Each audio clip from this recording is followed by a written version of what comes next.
तो देखिए इसी पे चर्चा करेंगे कि संसद भी आज राममय नजर आया। हमारे साथ एक बड़ा गेस्ट पैनल भी होगा। इस समय हमारे साथ निरंजन पोद्दार जी जुड़े हैं, राजनीतिक विश्लेषक हैं। निरंजन जी, बहुत स्वागत आपका न्यूज इंडिया पर। धन्यवाद सर, आज पूरा राममय एक तरीके से कहें तो संसद भी नजर आया। जी अभिषेक जी। क्या माने कि 22 जनवरी की तरह ही आज का दिन भी ऐतिहासिक हो गया?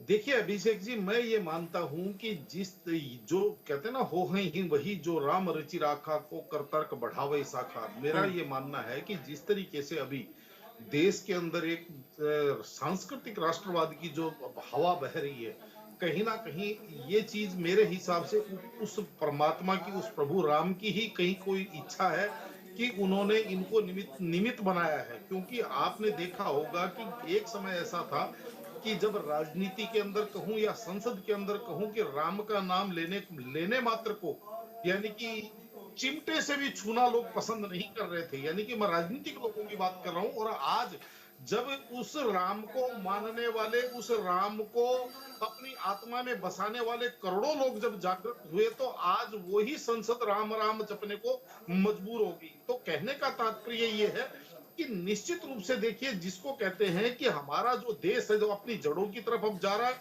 और इस देश के जड़ के अंदर, इस देश के मर्म के अंदर, इस देश के रोम रोम में राम रहा है, इस देश के कण कण में राम रहा है। और हमारे यहाँ आत्मा और परमात्मा जिसको कहते हैं कि अब जब दो व्यक्ति आपस में मिलते हैं तो उनका अभिवादन भी राम राम बोल करके होता है।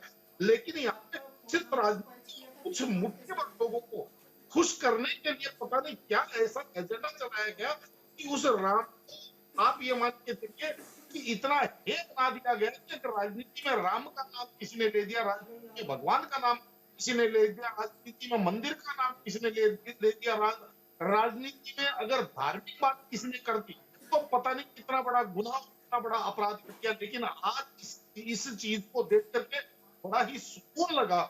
जैसे अभी आपने कहा कि एक 22 तारीख को जब एक भव्य पूरे देश के अंदर भव्य और दिव्य आयोजन हुआ, और आपने देखा होगा कि पूरे देश का वो वातावरण राममय था। और उस दिन अगर आप क्राइम रिपोर्ट निकाल करके देखेंगे तो उस दिन अपराध की संख्या भी बहुत नगण्य रूप से घटी थी। अगर आप एनसीआर के आंकड़े को देखेंगे, वैसे ही आज संसद के अंदर, संसद अगर राम में अगर वहां पे केवल राम राम की बात हो रही है, तो निश्चित रूप से देख करके ये मन को बहुत भाव करती है अभिषेक जी।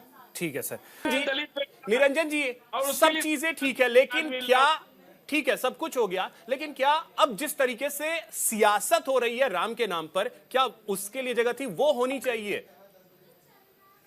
देखिए ऐसा है अभिषेक जी, ये आपको निर्णय करना है कि आपको राममय राजनीति करनी है, आपको धर्म की राजनीति करनी है, या आपको अधर्म की राजनीति करनी है।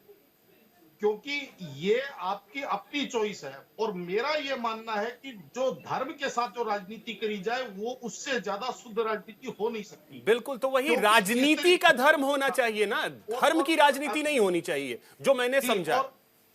और मैं बता रहा हूं अभिषेक जी, और जिस तरीके से यहाँ पे कुछ लोग बोल रहे हैं, तो मेरे को प्रधानमंत्री जी के द्वारा कहा हुआ वो शेर याद आ रहा है कि उसको यकीन नहीं है कि उसके पैरों के नीचे उसको यकीन नहीं है कि उसके पैरों के नीचे जमीन नहीं है। उसको यकीन नहीं है कि उसको पैरों के नीचे जमीन नहीं है। तो आज स्थिति कहीं ना कहीं इनकी वही है, और ये अभी भी इस चीज को समझ नहीं पा रहे, इस देश की भावना को नहीं समझ पा रहे। कभी ये दलित की बात करते हैं, कभी ये किसी और चीज की बात करते हैं, कभी सेक्युलरिज्म की बात करते हैं। अभी जो मुस्लिम प्रवक्ता जो बोल रहे थे फजील अहमद जी, मैं उनसे एक चीज पूछना चाह रहा हूँ। चलिए, संविधान, उन्होंने दो बातें कही, दलित की और संविधान की। मेरे दो सवालों के जवाब आप लेके देखिए कि अलीगढ़ मुस्लिम यूनिवर्सिटी के अंदर कोई रिजर्वेशन नहीं है, किसी दलित को रिजर्वेशन नहीं है। आप रिजर्वेशन की मांग करेंगे, आप दलित की कैसी है? जामिया के अंदर रिजर्वेशन नहीं है, आप दलित रिजर्वेशन की मांग करेंगे, आप दलित कैसी है?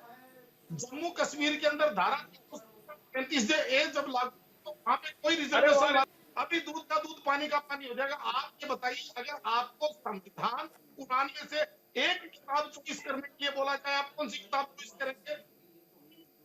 अगर आपको संविधान और कुरान में से एक किताब चुनने के लिए बोला जाए, आप कौन सी किताब पहले चुनेंगे? सुनाई नहीं दे रहा क्या बोल रहे हैं आप? संविधान या कुरान, पहले किसे चुनेंगे?